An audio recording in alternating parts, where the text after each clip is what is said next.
Tu me demandais en fait, est-ce qu'il faut accuser les industriels ou tu te posais la question en tout cas, ou les Mmh. consommateurs? Moi, je pense que c'est notre faute en fait, voilà.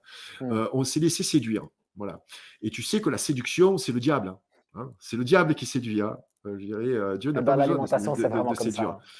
Mmh. Donc voilà, c'est une alimentation qui a, je dirais, qui a séduit nos goûts. Qui n'aime pas manger, je dirais un McDo glacé ou un chocolat sucré? D'ailleurs, le chocolat, Bien sûr. c'était la nourriture de la récompense. Même tes grands-parents te donnaient du chocolat pour te récompenser, voilà, ou des bonbons et cetera. Donc pour moi, le principal poison aujourd'hui, c'est le sucre. Voilà. Ça, c'est une C'est pas certitude. pour ça qu'il faut l'évacuer totalement.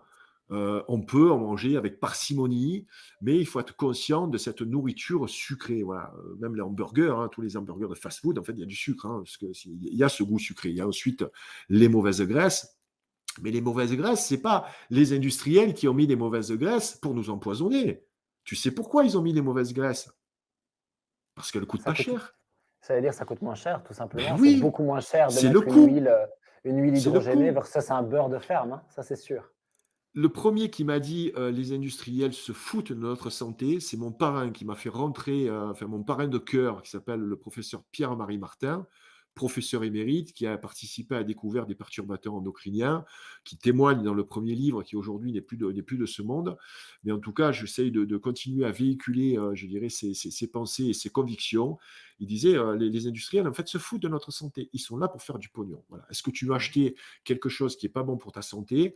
Ou est-ce que tu veux reprendre ta santé en main? Mais pour reprendre ta santé en main, il n'y a pas de secret. Voilà. Déjà, il faut s'informer.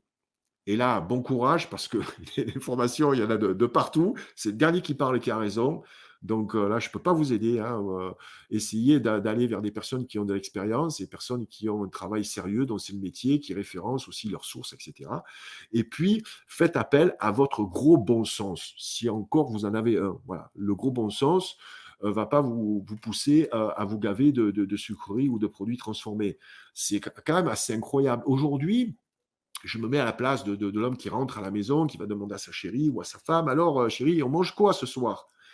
«Bah, qu'est-ce que tu veux? Pizza? Tu veux on mange, un couscous? On mange, allez, Bien sûr. vietnamien?» Mais en fait, à la maison, tu es pas au restaurant. À la maison, tu n'es pas au restaurant. La problématique des restaurants, il va falloir que tu m'arrêtes parce que là, je commence à m'emporter, hein.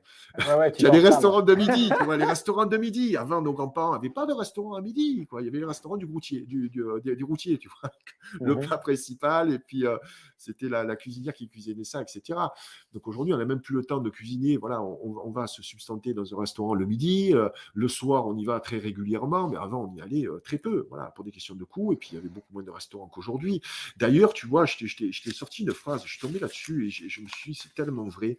C'est une phrase de Sénèque, qui est un philosophe Mmh. romain du 1er siècle, hein.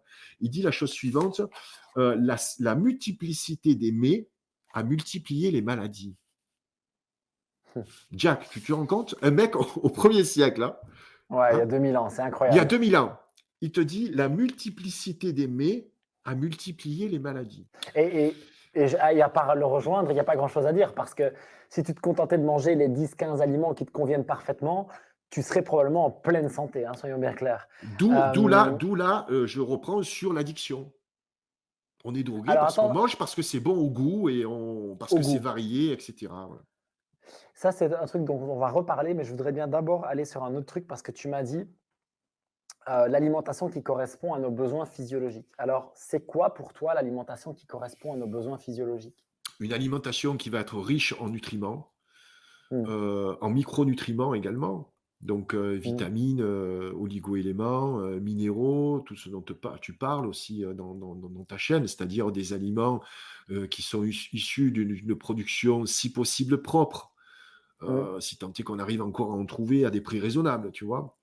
Mais dans le 2, en fait, je reviens sur les bases, en fait, de l'alimentation et toutes les études sérieuses, c'est-à-dire pas les études financées par les industriels ou financées voilà, par des gens qui ont des conflits d'intérêts. Je pense au chercheur Serge Renaud, hein, un Français qui a défini que le régime crétois, tu vois, fameux régime méditerranéen était bon pour la santé.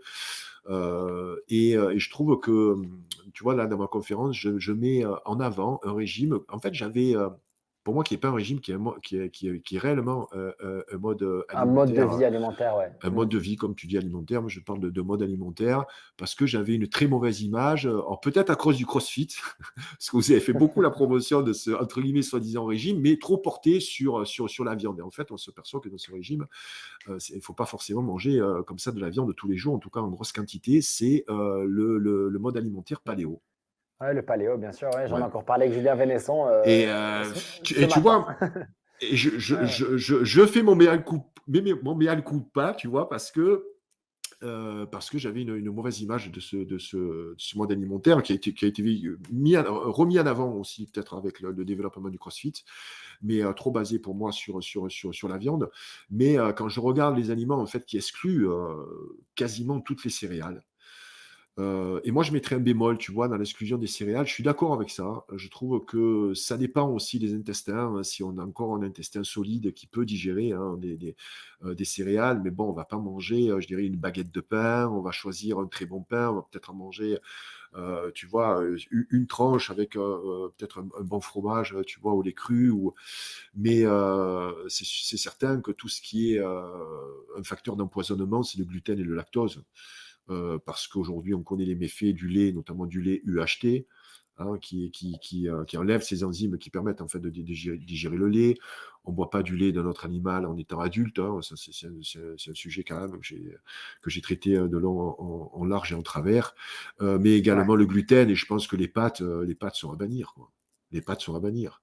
Les pâtes, en tout cas, les pâtes de blé dur, les pâtes qu'on Les pâtes mange modernes, ouais, ouais, aujourd'hui. oui, Voilà, oui, je c'est vais ça. peut-être pas me faire Mmh. des copains parmi mes potes italiens, mais bon, je suis désolé, en Italie, ils ne travaillaient pas des pâtes de blé dur, en tout cas le blé qu'on connaît aujourd'hui. Et je pense que ça fait beaucoup de mal parce que les blés, que ce soit les coquillettes pour les enfants, voilà, tout ça, ça a été un facteur d'empoisonnement énorme, les nitrites et les nitrates aussi, le jambon, ce genre de choses, tu vois, qui étaient quasiment l'alimentation préférée des gosses, hein. Je dirais Mmh. coquillettes avec du Ouais, jambon, voilà. ouais, ouais. Le bon vieux, pâte, jambon, Euh, fromage. donc, C'est arrivé donc jusqu'en Belgique, ça. bon, je pense que c'est peut-être universel. Mais bon, en tout cas, Ouais, pour répondre à ta question, voilà, on sait qu'il nous faut je dirais, une bonne partie de lipides et voilà, travailler sur des bons lipides. Je ne vais pas revenir sur ce qu'a dit Wilfried et toutes les personnes qui sont intervenues sur ta chaîne. Voilà, il y a l'importance incroyable des oméga 3. Et mmh. là, je te parlais, hein, moi, d'aliments que j'ai toujours avec moi, c'est ça, quoi. C'est français, ça, hein. S'il y a un AOC, c'est Grenoble, ça s'appelle la noix de Grenoble, et tu vois, j'en ai toujours avec moi Mmh. dans un petit bocal. Il y a des oméga 3 extraordinaires dans cette noix qui sont des oméga 3 qui sont spécifiques. Et donc, voilà, il faut manger des aliments non transformés. Après, c'est à chacun, je dirais, de se régler, de se réguler. Voilà. On mange trop, on mange souvent par excès, parce qu'au plus on mange, au plus on a un estomac, voilà, qui va se dilater. Et ça, c'est peut-être pas forcément bon également pour nous, parce qu'on va accumuler des calories. Ces calories, si on ne fait pas de sport, et là aussi, j'ai identifié ce manque d'activité physique quand même. Alors, peut-être Ouais, pas par rapport aux personnes qui font du sport comme nous, de façon intensive, mais voilà, les personnes qui travaillent 7-8 heures par jour, qui ont 2-3 heures de transport aussi en commun pour aller rejoindre leur lieu de travail. Il faut s'occuper des enfants après à la maison, etc.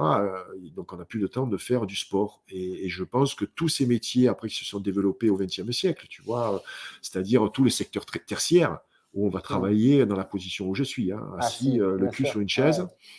Ça, avant, ça n'existait pas, hein. L'homme est un bipède, on doit, voilà, on a une force de travail en nous.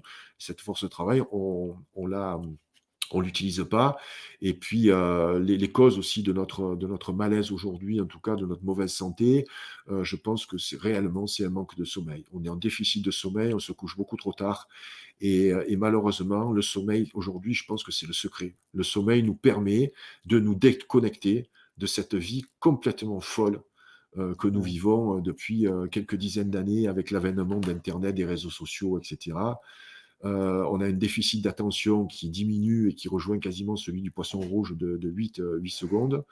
On est impatient, on veut tout connaître et tout savoir en 15 minutes. Mais pour en revenir, voilà, à l'alimentation, mon positionnement, en fait, c'est comme dans celui du Hit Club, c'est comprendre la société pour ne pas la subir, c'est donner des clés de compréhension. Si vous avez apprécié cet extrait, cliquez juste ici pour en voir l'épisode complet. Prenez soin de vous. Peace.